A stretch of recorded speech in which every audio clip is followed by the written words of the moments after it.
What's up guys, this is Corey with the Dirt City Gym, back in another video for y'all. So today we are taking a look at the results from our community tier list. So for those of you who are unaware, I've tried to get a big group project going on over these last week or so. Where basically I created an online survey and I had everyone go in, well everyone that opted to go in and vote on all the leaders in the game, place them in tiers, just to kind of get a real idea of kind of where people put things in the game. I broke it up into 5 groups, tier 1, 2, 3, 4, and then kind of your no tier or garbage tier for the really kind of bad stuff. I thought it was a really cool experiment, a lot of interesting things that we kind of pulled from this, but let's go ahead and go into the tier list. Alright, so here is our total tier list. I have tiers 1 through 4 listed. I didn't list the garbage tier. I didn't feel that was overly necessary. Pretty much, if it's not on this list, that's where it is. Just some important notes to kind of go over from what we have.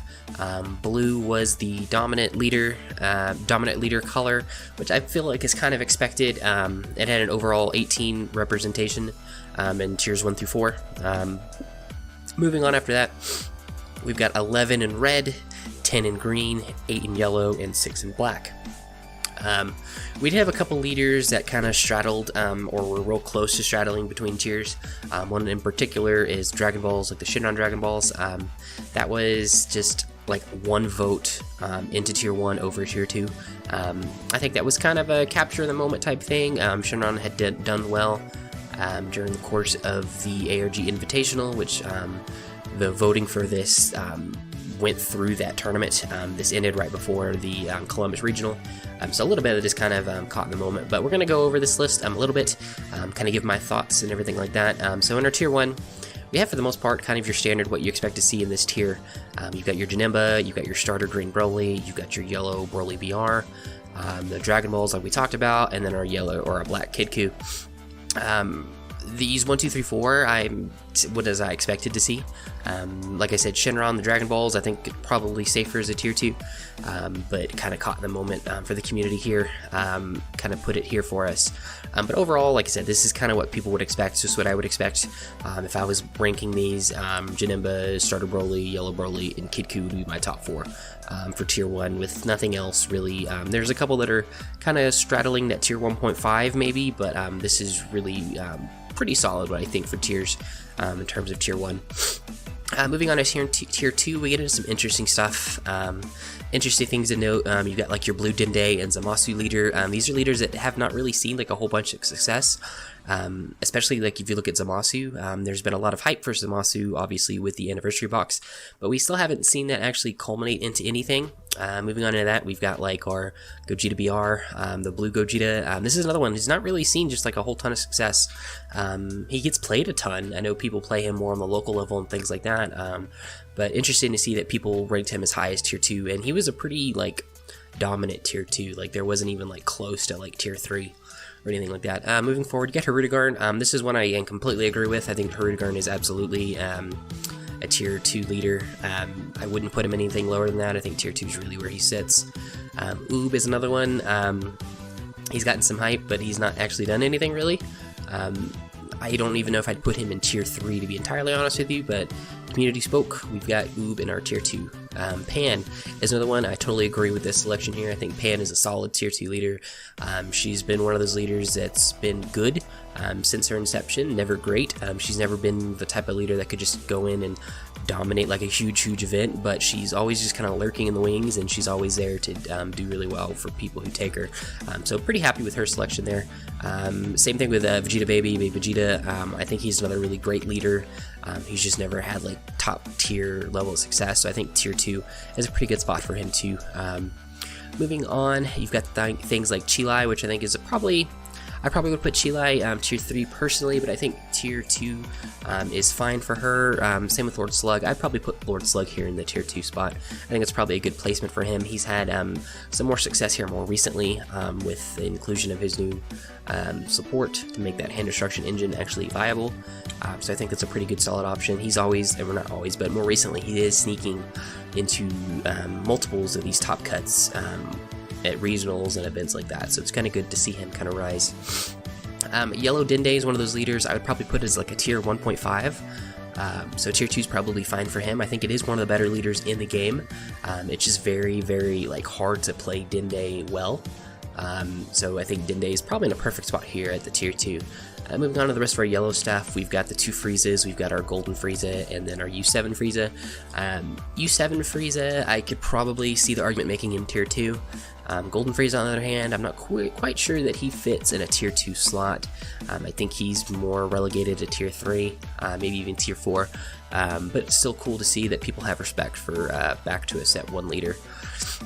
Moving on into that, we've got Demigra. Again, I think this is more just a hype monster. People are really high up on Demigra.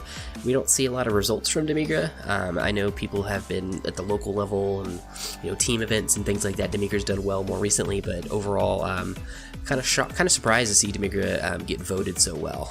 And then finally, in our tier 2, we've got the Dragon Balls, the Porunga Dragon Balls. This is another one. Porunga is in a weird spot. Porunga has got a deck right now that's doing very well on the Porunga Victory Strike. While we don't have the official results from this weekend's regional, I do know that there was a Porunga Victory Strike that snuck into one of the top cuts, whether it was the Open or the Invitational.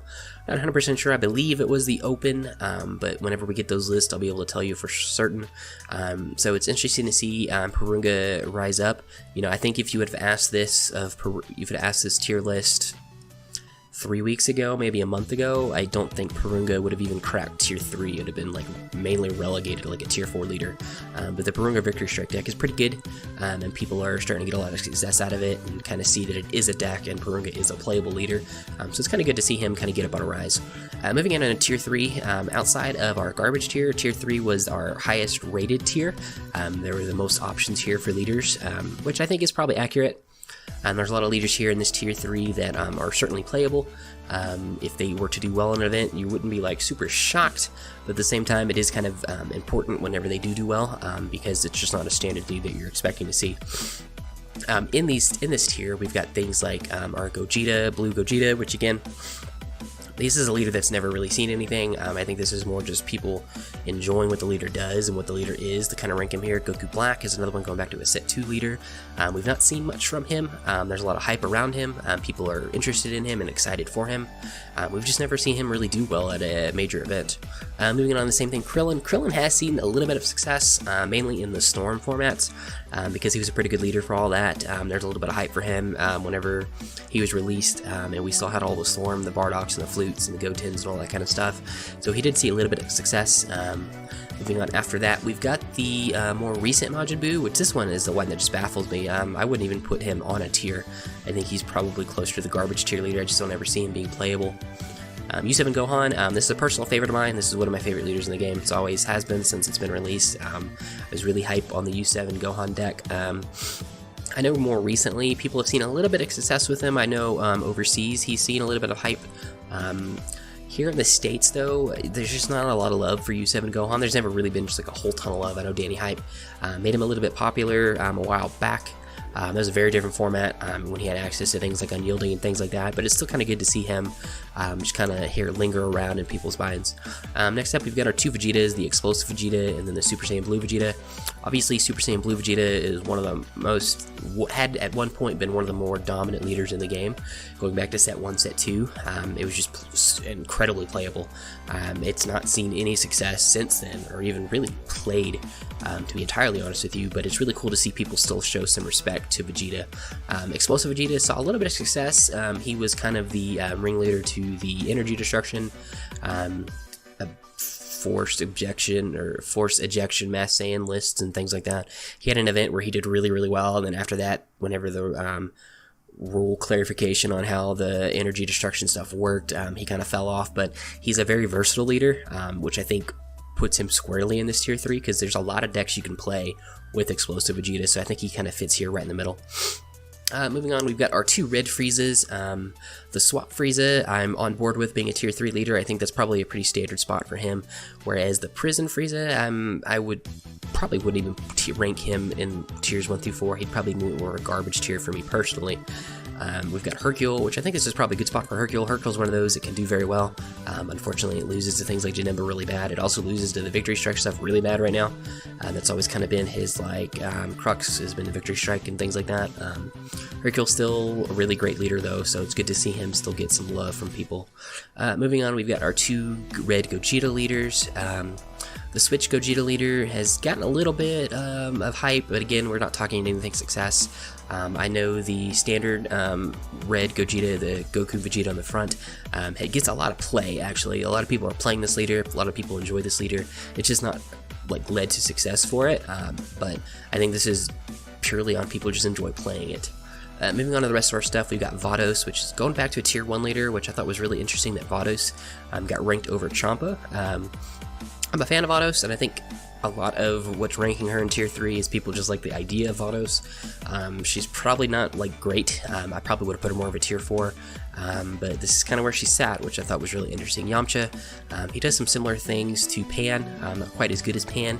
He has had some success. We saw him a little earlier in the year do really well, and then he just kind of fell off. It's a generically good leader, so it's not bad to see here in this tier 3. I think that's probably an appropriate spot for him. Moving on into our green stuff, we've got our Android 17 and 18. This used to be a really, very dominant leader. It never really won an event, but it was always up there in top cut. You'd see several like top 4, top 2 placings. I know there was a couple of these at Nationals and things like that that did really well. I think this is more of a respect factor for that whole deck to keep her and him in tier 3, which is probably accurate. Moving on to that, we've got Clash of Fates Goku.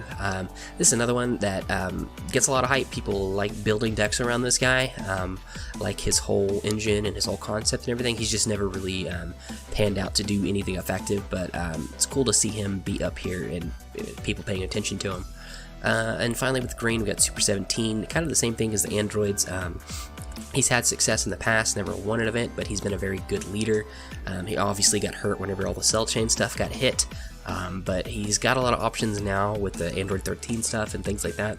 I know a lot of people are testing with him for different things. He's just not ever quite got there to be just a fantastic leader, so this is probably a pretty accurate spot for him as well.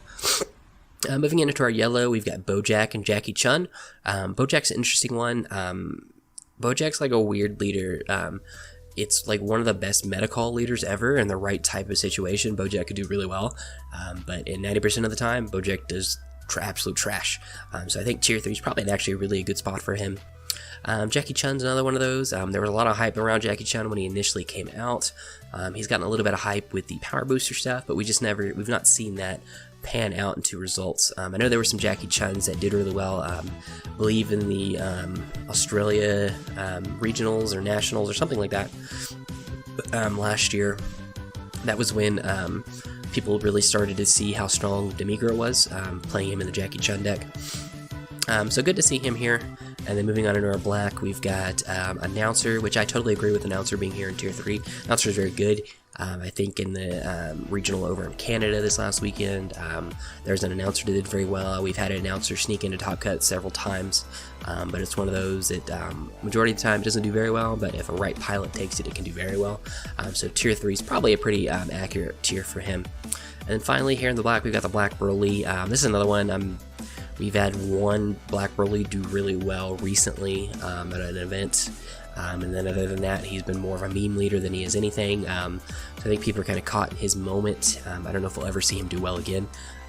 So I would probably rank him lower, but still nice to see him kind of take some tier 3 votes here. And then finally for our tier 4, moving on to our blue, we've got Bardock. Bardock's a really cool leader with a really cool engine, just never really seen play. This is one you'll see more locally, which is really where tier 4 kind of sits. The same thing with like the Wish Gohan and the Goku and Gogeta on the back. These are all just ones that more at a local level do really well. They're never ones you'd expect to see do well at an event or anything like that, so they're probably pretty well placed in tier 4. Moving on, we've got Sardaku, one of the most dominant leaders in the game at another point, just like we talked about with Vegeta. There was a time where he was the de facto leader in the game, in set 2.5, with all the Overwhelm stuff getting released and things like that. Sardaku won back-to-back regionals and then did really well in a regional right before that. So Sardaku's really good here. He is my favorite leader in the game, still to this day. So it's cool to see him get some respect, but he's almost been to the point of being unplayable now in the current meta with things that we have floating around. He's just really hard to work with. But really good to see him get some attention. Moving on, we've got Trunks. Trunks is another one of those leaders. It's always had like great placements. It's done really well in different situations. It had really great aggro decks when it was initially released. It was a good Storm leader for a while. People really were pushing the Trunks Storm engine, and that did really well. So good to see him here too. Moving on to our red, so we got Promo Caulifla. She's the one I've never really seen her do anything. I think people just like the concept of her and that she's a promo leader. She's got really cool effects. That's probably why she sits here in tier 4. She's probably too strong to be like a garbage tier leader, because she has really good effects. So that's probably why she sits here.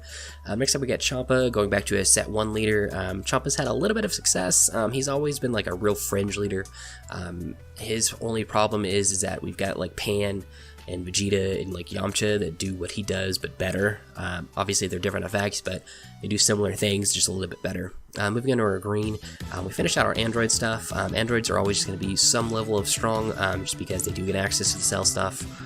They do get all that kind of discard stuff and things like that. I think this is probably pretty accurate. Android 13's got more of a bump since the anniversary box releases with all of his support.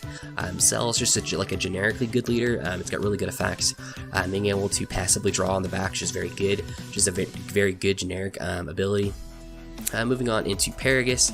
Paragus is another one of those that's just gotten some hype. People have talked about it, played it, and things like that. It's not ever done well. I don't know if it ever will do well.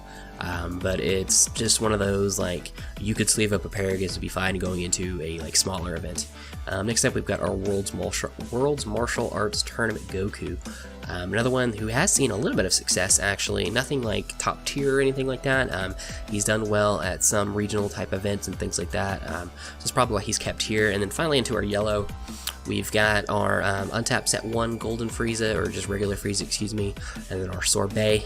Sorbet is just a weaker version of the yellow Dende. So it just keeps him playable, so that's why he's kept in this tier 4.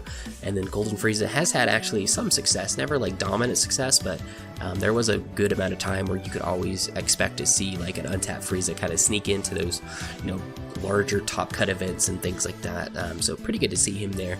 But overall, I'm pretty happy with this list. We had about a little over 100 responses, which isn't fantastic, but for a first kind of go around at this, I think it's actually pretty good, pretty great results from the community and everything like that. I had this up on Facebook, didn't get a whole ton of responses off the Facebook, it kind of gets buried off and everything. Over on Reddit is where it got a lot of its success. I was able to get it pinned up so people were able to kind of check on it regularly and, leave their comments and things like that. But this is just the first version of this. Hopefully, as we keep going and we keep iterating it, we make it a little bit better. More people kind of get involved. As we get new leaders, those get added on. Some of these leaders will get bumped down. Some of these leaders will get bumped up as more support comes around and things like that. But I do think this was a really fun project. It's always interesting to see what the community ultimately thinks about things. It's one thing for me to say, oh, I want or I expect these leaders to be tier, versus what the community at large actually expects and thinks is tier. But anyway guys, that is it, and we will see y'all next time.